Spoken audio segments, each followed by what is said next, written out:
আগস্টের ওই 3 তারিখে ঠিক এমন সূর্যাস্তের সময় শহীদ মিনারের ওই উন্মুক্ত প্রান্তে দাঁড়িয়ে আমরা বাংলাদেশের ছাত্র জনতা একসাথে ঐক্যবদ্ধভাবে হাত উঁচু করে রায় দিয়েছিলাম।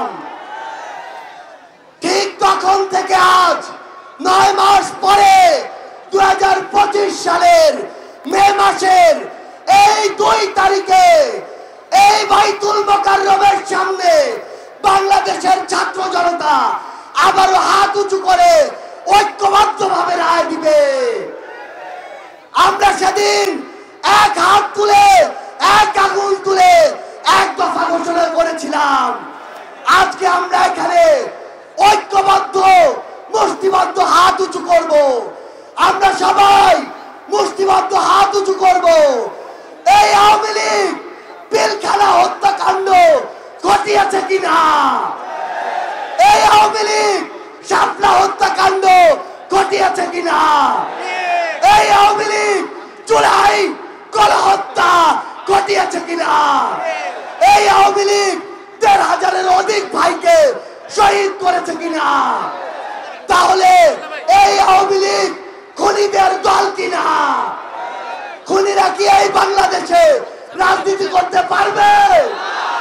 সন্ত্রাসীরা কি এই বাংলাদেশে রাজনীতি করতে পারবে? আমরা এই বাংলাদেশে খুনি সন্ত্রাসী আওয়ামী লীগের নিষিদ্ধ চাই কিনা?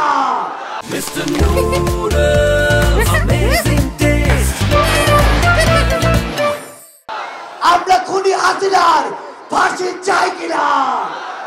সবাই একসাথে আজকে বাইতুল মোকাররমের এখানে স্লোগান দিতে হবে,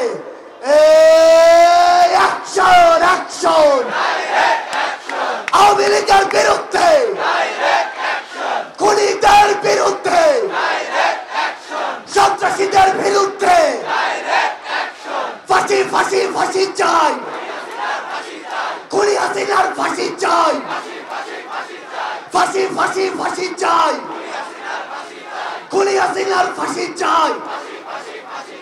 অ্যাকশন অ্যাকশন এনসিপির অ্যাকশন, এনসিপির অ্যাকশন, ছাত্র জনতার অ্যাকশন।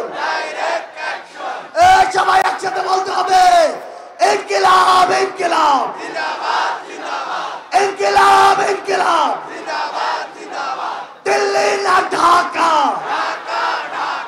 দিল্লি না ঢাকা,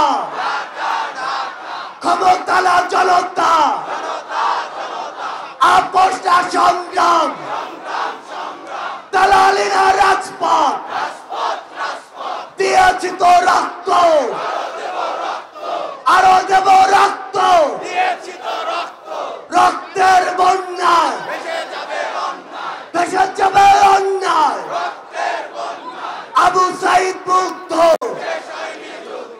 শেষ হয়নি যুদ্ধ, সাইদ ওয়াসিম মুক্ত,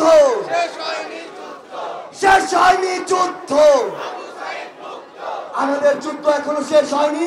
আমাদের এই লড়াই, এই যুদ্ধ ততদিন চলবে যতদিন না এই বাংলাদেশের মাটি থেকে খুনি সন্ত্রাসী আওয়ামী লীগ নিশ্চিহ্ন না হচ্ছে। ইনকিলাব জিন্দাবাদ।